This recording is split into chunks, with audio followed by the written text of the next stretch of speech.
Here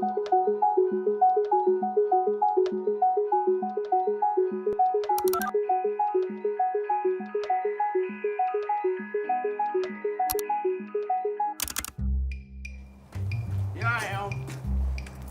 How y'all doing? Hello, I'm your host, Jackie Clay. Welcome to a very special episode of Monograph. Tonight, we pay tribute to one of Alabama's most prolific vernacular artists, Thornton Dow. Through archival footage of the late artist, interviews with his children, and a talk with fellow artist and friend Lonnie Holly, we will learn all about his life, his vision, and his legacy.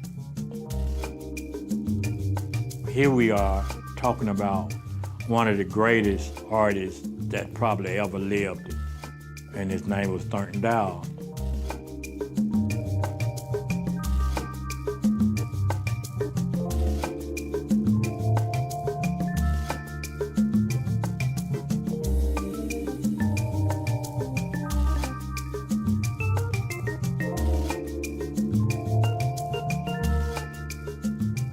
I've been making stuff all my life.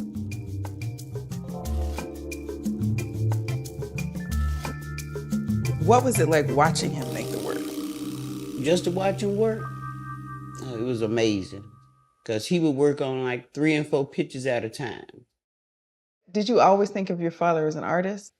It wasn't a more creative person than he on the planet than him, because he always had to be doing something, So even when you cut the lights off in the house, I think he was still in there trying to do something.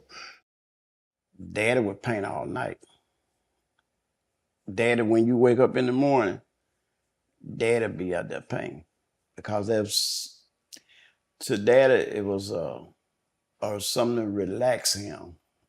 When he would be out there working and doing it by himself, it relaxes his mind. So if his mind telling him to work on art today, that's what he was going to do. He was going to work on art. When I get something on my mind, that's what I do. And you can see it in my works because that's what I do. And then you can be able to see me. You can be able to see what I'm talking about by looking at what I do. Just about the hardest time of my life of growing up. We come up pretty hard. It was a pretty hard life for us.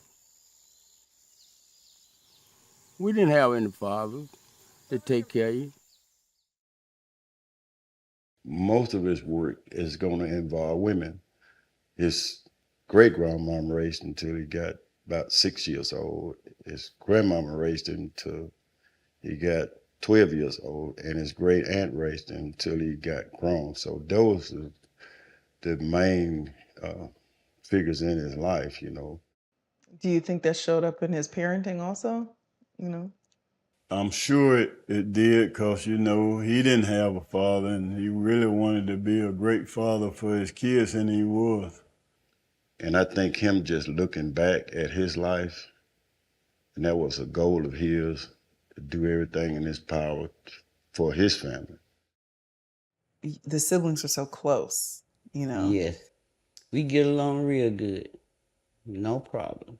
Do you feel like that was cultivated by your parents, Yes. And what was that dynamic like growing up in, with your siblings and stuff? Oh, it was wonderful. We know not to argue or anything like that, because Mom and Dad didn't play that. One of the worst whoopings you probably would get for not respecting each other. So, they made sure that happened. So that made you a better person. And I probably wouldn't argue with now one of my brothers and sisters, even to this day, I wouldn't have a bad word to say to one of them, so I try to get along with them. So that came from them raising me up, And I taking care of Clara and my children the best I know, and kept them together the best I know. So they give me credit for it today. They said, Daddy said, you about the best I know. So I feel good at that, Did he tell jokes, or was he a storyteller, or what was his He could tell jokes and just tell a joke on his own self and make you laugh. And he was just fun to be around. Now he could talk. If they let him talk for hours, he would talk for hours on it. Telling about his pictures and what they meant to him. And yeah, he really enjoyed talking about that. See, you're looking at the world when you're looking at the peace. You're looking at everything that God created in the world, which never go away in the world. See, that's the way life is. What God put in the world, he put in there for us to survive. All this is surviving. Because Mr. Dow was doing some really, really serious, heavy stuff about us and our living order, our just off of the plantation or just out of slavery attitude, our marching for our rights, our civil rights movements, and all of these other kind of things. Everybody don't understand history. See? But I just want to show you history. This is what it's all about. Asking questions and trying to find out things and trying to figure out how things work. We trying to find that out because that's something we ain't never been into. After trying to bring on freedom after Martin Luther King did all these freedom of march and things that happened, and it's still happening. You know, they're still getting killed and beaten up and stuff. So we want to ask a lot of questions about that. We have a struggle in life, and our pain and things carry us a long ways in life, as far as we can go. In some of the conversations, it's come up that your dad, even before he was like making art to sell, or that he was doing some things, like he had a very particular fence that he made, the driveway. He also was making fish with marbles. Like, can you remember some of that like real early work where he was doing it really, it seems like, for himself and for his like... When the plant closed down, all of Dad and my two brothers, all was working at Pullman building boxcars. And when it closed down, it pretty much put all of us out of a job. And Daddy started taking cans, beer cans, cut the top out of them, fill them up with cement, with concrete, and then he'll put a piece of aluminum pipe down in it, and he'll cut out a bird or either fish or something and tie it on to that. And I'm like, God, dog, Daddy needs to find something to do. Now he losing it now. But yet still, I got work over here for you. I got work in the plant. I got work in your car places. I got work anywhere work at. That was one of the reasons why he was discovered in the first place, because of the things that he had made, that he had spread through the community, and Lonnie Hardy, for some reason, picked up a couple pieces and carried back to his house. And I sought him out because I'm saying this guy is an artist in my brain, and I would like to see what he's doing. So what was interesting talking to the kids, his children, who were adults, they talked a lot about the way their home was growing up, and like how everything was something he was like making with his hands. It was deeply creative. Like when you first met and you first visited him, what did you see? Well, when I first met Thurton Dow and visiting him and seeing his working habit, it's almost like you're still seeing him working for Pullman and working on the clock. He was a prolific worker. I mean, he worked it on large scales with Pullman.